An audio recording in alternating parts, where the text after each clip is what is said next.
Hello students, welcome to EPG Pathshala. I am Dr. D.V. Prasad from Indira Gandhi National Tribal University, Amarkantak, Madhya Pradesh. Today we will discuss about the module Gendered Aspects of Family from paper Social Cultural Anthropology. Let us see what we are going to study in this module. To understand the Indian family structure, to know about the gender based roles, rights, restrictions, and reservations. Further, to learn about the web of relationships between different family members based upon their age and gender. To compare these relations in different contexts like North India versus South India and the different caste and jati groups. To study how these relationships have changed over time. We will start with the gendered aspects of family. First of all, what is family or an ideal Indian family? Then, the gender and family relations, the hierarchical dominance, various gendered relationships of Indian family, husband and wife relationship, brother and sister relationship, parent and children relationship, the daughter-in-law and affinal family relations, the variations within India, the important changes over time. What is family? According to G.P. Modak, a family is a social group characterized by common residence, economic cooperation, and reproduction. It includes two sexes and a sexual relationship and one or more children, that is biological or adopted, of the sexually cohabiting adults. Functions of family. Family performs different kinds of functions that can be distinguished under two categories, namely biological functions and social functions. Under biological functions, it provides a legitimate platform for satisfaction of the sexual needs of its members in a manner accepted by society. It also acts as a medium to ensure social continuity through biological reproduction. It tries to fulfill the basic requirements of shelter, caloric, and metabolic needs like food intake, diet, etc. It acts as an economic unit and fulfill the economic needs. The members are actively engaged in production activities and ensure that entire income is pooled together to satisfy their needs. The members may be engaged in similar or different jobs. Family act as a unit of consumption. For example, they share a common hearth which is expected to bind people together in some societies. The members cooperate with each other in a meaningful way to make it economically viable. There exists some kind of unspoken understanding between the members in household chores based on the principle of division of labor, age, gender, position, and personal competitive skills. When comes to the another function, that is social functions, the family performs religious functions on everyday basis. Some families may have their own god or deity for ensuring their protection. It is a unit of primary socialization where the cultural values, basic skills, and etiquettes develop under the care and guidance of elders. So, family plays an educational function. The family performs psychological functions which has implications on the personality of its members. The ideal Indian family. An ideal Indian family is not a mere construct of a house and people, but it is an arrangement of relations widened through years of traditions, values, and beliefs, tied to the social norms and customs which have to be followed to make a successful continuous in an Indian village. An Indian village is not just confined to its boundaries, but there is a year-long tradition of respect and identity which runs through the questions of what you are, both in terms of blood and the position in society. The prevalence of caste and jati system is still seen, which is the most of the North Indian villages consider itself a fraternity within which the practice of endogamy is barred. An ideal Indian family is identified with the following expected characteristics. They are mainly the filial and fraternal solidarity. Second, the men of the household are expected to engage in economic activities, and the women of the household are expected to be loyal and submissive to their husbands and elders by showing respect through an exhaustive list of behaviors and attitudes. The maintained integrity of the members and the young children of the household ensures the continuity of the family. A joint family. In simple terms, a joint family comprises of the members of the several generations of a unilineal descent group living with their spouses and children in the same house, sharing common hearth and property, represented by the same head of the family and sharing ties of mutual obligations. Such a family observes both vertical and horizontal expansion, and the personal freedom and autonomy is somewhat restricted.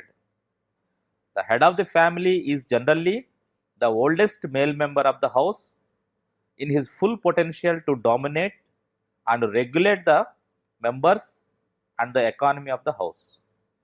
If he is dead, his eldest son takes over that position, but in that case, the role of his mother cannot be neglected, who has full participation in regulating the working of the household and taking final decisions in the family matters. Every single person plays a multiple roles and is connected to each other through the hierarchical barriers of age and sex, which form the basis of interaction and difference between two people. A joint family has some features. They are mainly joint family performs religious rituals, ensures the reproductive continuity, and work together. Men share and own property, take collective decisions, live together, share common hearth, eat same food, learn the fundamentals of culture and society, and pool their income. The gender and family relations. The gender is considered as an important parameter of social stratification in India, right from the birth of an individual, where one sex is given preference over the other. This is quite a general phenomena observed with varying degree of expression in North and South India. Females are theoretically revered and given a sacred position in the religious rituals and holy books, whereas in financial observation, a factual observation, her same body and being is deterred from entering the holy premises during her impure phases of life. She is not given any property ownership rights and is restricted to the household premises. She is not also given any economic freedom and is bound under the social stigmas of suppression under her husband's family. Some restrictions on expression are also observed in case of menfolk, but they are confined to their age. Division of roles, the male and female. In a patriarchal society like ours, the division of roles is determined by the sex of the person, and these roles, to a huge extent, are institutionalized. A woman is considered fragile both in terms of physical strength and mental ability to take decision outside the household premises. So, a male who, in societal terms, is more strong and capable to control the household as well as external relations, is considered fit as the successor and beholder of the family's reputation and functioning. A woman, on the other hand, is considered prospective in maintaining the continuity of the family by bringing a male progeny into the house. This recruitment starts when a young boy of the family reaches an age around 13 to 14 years and is expected to take some economic responsibilities from his father. A suitable girl who is aged less than the eligible boy and has not reached puberty is selected from a family which is from a different clan or similar caste or jati as of the boys in the North India, and preferably from the cross cousin group in South India. As soon as she entered the household of her husband, she is simultaneously connected to a web of relationships defining her position and identity in her new home. At the same time, her natal family members become inferior in position in comparison to her husband's household and are expected to show their generosity towards them by playing important roles in rituals, taking care of her children, offering gifts and presentations to them on occasions and needs. The husband, on the other hand, is under the dominance of his father, who is also the head of the family and owns the property.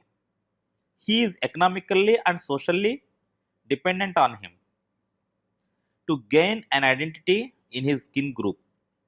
If the husband is younger than his siblings, then he is also subjugated under the dominance of his elder brothers. A new generation is created through the legal wedlock of the people, and the child is welcomed to the patrilineal lineage and given his or her father's name. From the birth till the naming of the child, the mother is considered impure and is restrained from entering the sacred regions of the house. This child is if a male, is cherished by the family and is expected to augment the position of the mother in the house. But if a girl child is born, she is considered an economic burden who for life would be engaged them in a cycle of formalities to be borne by her brother.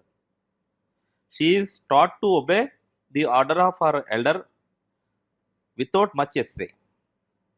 Till puberty, she is developed into stern disciplined body, ready to be freed from the ties of the girlhood into a woman. So, a girl child is usually discouraged in the village side, whereas a boy is considered a blessing of God. The hierarchical dominance. The rule of dominance in Indian family is two-faced. First, it transfers the rights and powers to a person, preferably the oldest male, to take family decisions and regulate its functioning. And secondly, binds him to look after the welfare of other members who are hierarchically subordinate to him. The oldest male of the highest generation is supposed to receive the most respect, obedience, the female at the opposite pole the most protection and care. So the power of dominance comes with added responsibilities towards the family. A common hierarchical order based on sex and age in an Indian family can be demonstrated through the figure. You can see the figure wherein three generations were given: generation 1, generation 2 and generation 3. Every single person plays a multiple roles, is connected to each other through the hierarchical barriers of age and sex, which form the basis of interaction and difference between two people. The husband and wife relationship in Indian family. The relationship of a husband and wife is considered the decision of God in the Indian context. Though there are barriers, rules, and regulations on the conduct of the same, the young bride who is trained in her natal household all the values to satisfy her husband and his family comes into force when she enters her husband's family. Her position in the new house is dependent on her husband's position in the house. She is taught to endure every problem silently. In North India, a husband is given the status of Pati Parmeshwar. That is, a husband's status is equivalent to the God for a bride, and in his every deed, she must find her fate and so abide to it. She is not allowed to take his name or address him in public. During meals, she is supposed to eat after her husband, and while walking, she must customarily follow behind her husband. The couple is expected to maintain a distance in the public domain, though there is always an expectation to conceive as soon after marriage. The brother and sister relationship. The responsibility of a mother is to induce the feeling of togetherness between the children, irrespective of their gender and position in the house. This inculcates a strong bond between the brother and brother, brother and sister and sister. Ideally, there is a strong support and mutual understanding between the siblings till the parents are alive. But when the father dies, because of the questions of the ownership of property, some disputes may arise between brothers. If the difference in age between the brothers is less, this may sometimes turn into rivalry because traditionally the elder one gains right over the property and control of the household. On the other side, the relationship between a brother and sister is more stable, durable, and affectionate. A brother's responsibilities towards his sister increases when she gets married and enters her husband's household. The brother's duty is to protect her, give her more than he receives, and take care of her husband and children. So, after marriage of his sister, he gets transformed into the roles of where he plays a brother for his sister, a brother-in-law for her husband, and mother's brother for his sister's children. In return, the sister acts as a mother to him. She takes care of him from childhood, spends time and play with him and share his joy and sorrow. On the eve of Raksha Bandhan, the love between a brother and sister is clearly evident. The importance of a mother's brother is specially realized in the matrilineal societies where the ownership of property is in the hands of sister, but its management is done by her mother. Example, Nayars of Kerala. The parents and children relationship. The bonds of relationship of the child with both his parents differ in time and depth. Although both the parents are out to be treated with great respect, but the relationship that is shared with a mother is far more lenient and indulgent as compared to that with a father, which is often more formal and conserved. With a father, the children are long dependent on the father for economic, social, and personal reasons. The daughters are married off at an early age, after which her maintenance is the responsibility of her husband. But in the case of son, till his father is alive, he is supposed to abide to his orders and bears his interference in all spheres of his personal life. Similarly, after the death of the father, his soul comes to rest only when his son performs the ritual as a final tribute to him for the salvation of his soul. After marriage, the interference of a father in his son's matter remains but gets nullified in his daughter's case. The marriage of his daughter in a higher status family than his own brings secular gains to him in his jati. Though, due to societal restraints, he is not supposed to visit his daughter's new household often and take any sort of gifts from them. Then, relation with mother.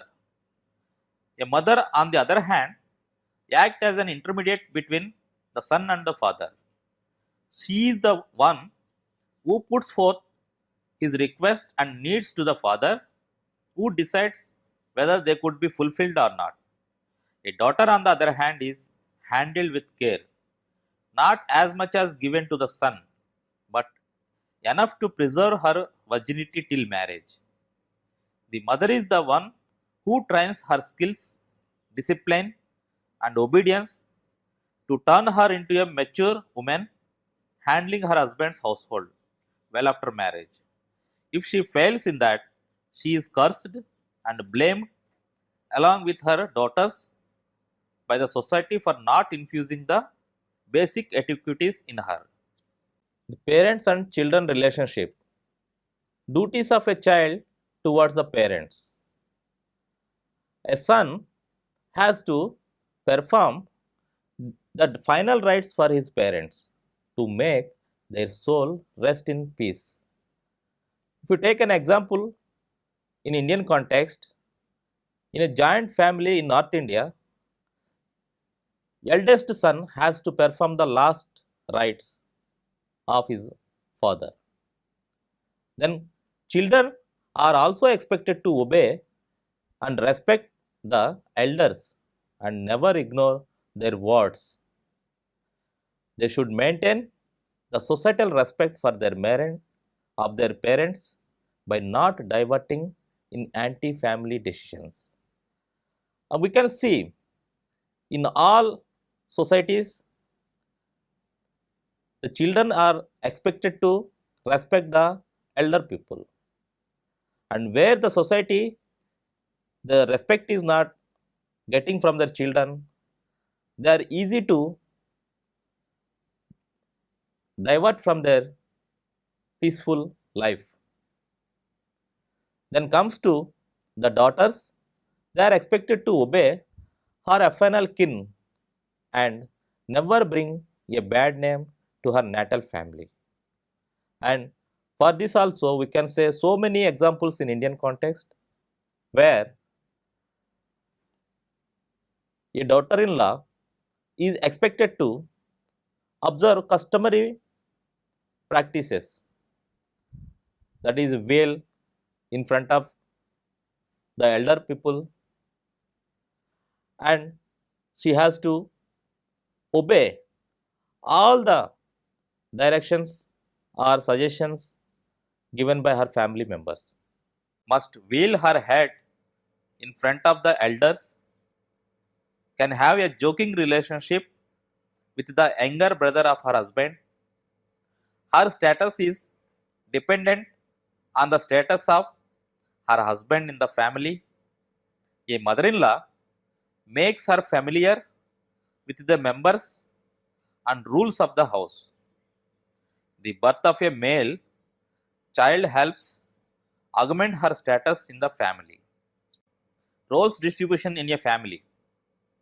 The roles of male acts as the head of the family and have property ownership rights, lives with the natal family after marriage, expected to take care of the family and outside family chores. He has economic freedom. When comes to the role of female, she rarely chooses as the head of the family. In the traditional context, they do not have property ownership rights, lives with her husband and affinal kins after marriage, restricted to work of the household, do not have economic freedom. The variations within India. There is a striking difference in the family and kinship relations of the North and South India. North Indian family is kinship and marriage pattern is entirely different from the South Indian family. The variations within India, the North Indian family and the South Indian family. In North Indian family, believes in the expansion of family by marrying outside the kin group, whereas South Indian family believes in intensification of the existing family relations by preferring cross cousin marriages, whereas in North Indian family are generally patrilineal, patrilocal and virilocal, whereas in South Indian family both patrilineal and matrilineal families are found. In North Indian family, women of the house are more subjugated, whereas in South Indian family, women are much freer in their husband's household.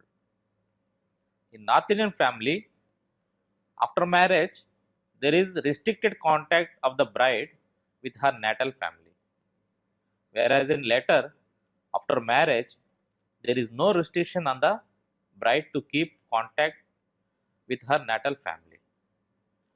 In North Indian family, the position of mother's brother becomes inferior to the sister's husband's family. In South Indian family, no rank differential is created through marriage alliance. Mother's brother is a potential father-in-law. The same variations within India. The different castes and jati groups differ from each other in customs because of varying status, wealth, and occupational roles. Some of the variations that have been seen are economic independence of women. The women of the lower jatis have to move out of their house to earn a living for their family because of the economic constraints and landlessness. For example, the women of Adi Dravidas of Tanjavur district of Tamil Nadu are more economically independent in comparison to the Brahmin women. They are considered as an asset for both the natal and affinal family because of their eligibility to do work as field laborers. Social independence of women. The Adi Dravidas women of Tanjavur, Tamil Nadu are socially free to divorce frequently and stay in touch with their natal families. The marriage of the widows is permitted. More nuclear family groups in comparison to the wealthier and highest caste groups. It is difficult for the people of lower jatis to maintain a joint family. This is because they are poor and landless. So, to earn a living, most of their family members, irrespective of sex, are engaged in economic activities so that the income can be pooled at the end of the day. Sons are not dependent on their father for a longer period. A son of the member of a lower jati group becomes a wage earner after reaching puberty. After marriage, he is not dependent on his father and moves to a separate household. On the other side, in a Brahmin family, as the property remains with her father till he is alive, his sons can barely afford to leave their paternal family after marriage. Egalitarian status of the brothers in the family. This is because first there is no property to share, and secondly, in the pooling of income, the brothers have equal contributions. The variations within India. In India, you can see Northeast, for example, Khasi, Naga, and other tribal groups, the role of son and daughter is different. The Khasis are matrilineal tribe and the woman is given priority. Whereas in North India, elder son is given preference in inheritance of property. Thus, he commands respect within a joint family. When comes to South India, it is vary from state to state. In Kerala and Tamil Nadu, some tribes and castes are having this matrilineal system. For example, Todas of Nilgiri Hills, Nayars of Kerala, they are having this matrilineal system, and whereas others in Andhra and Karnataka, they are following the patrilineal system. Important changes over time. In the course of time, Indian family structure has gone tremendous changes due to the forces of westernization, industrialization, modernization, and migration.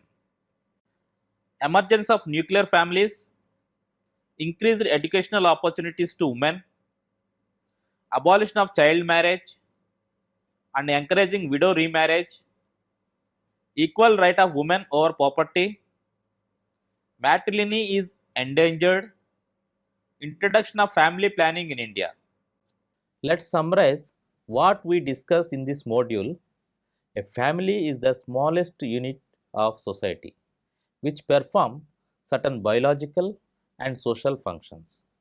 An ideal Indian family is based on the hierarchical structure of Indian society, that is caste and jati system.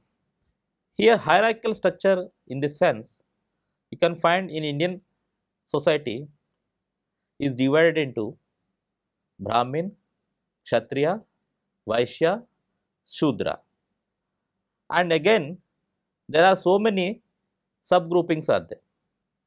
So likewise the hierarchy we can find in Indian society. It is based on consanguineal and affinal ties between two families, and family has filial and fraternal solidarity. Then comes to the economic power and property ownership rights, and these rights are vested on the hands of the male members of the family. The women are responsible for taking care of the house and children.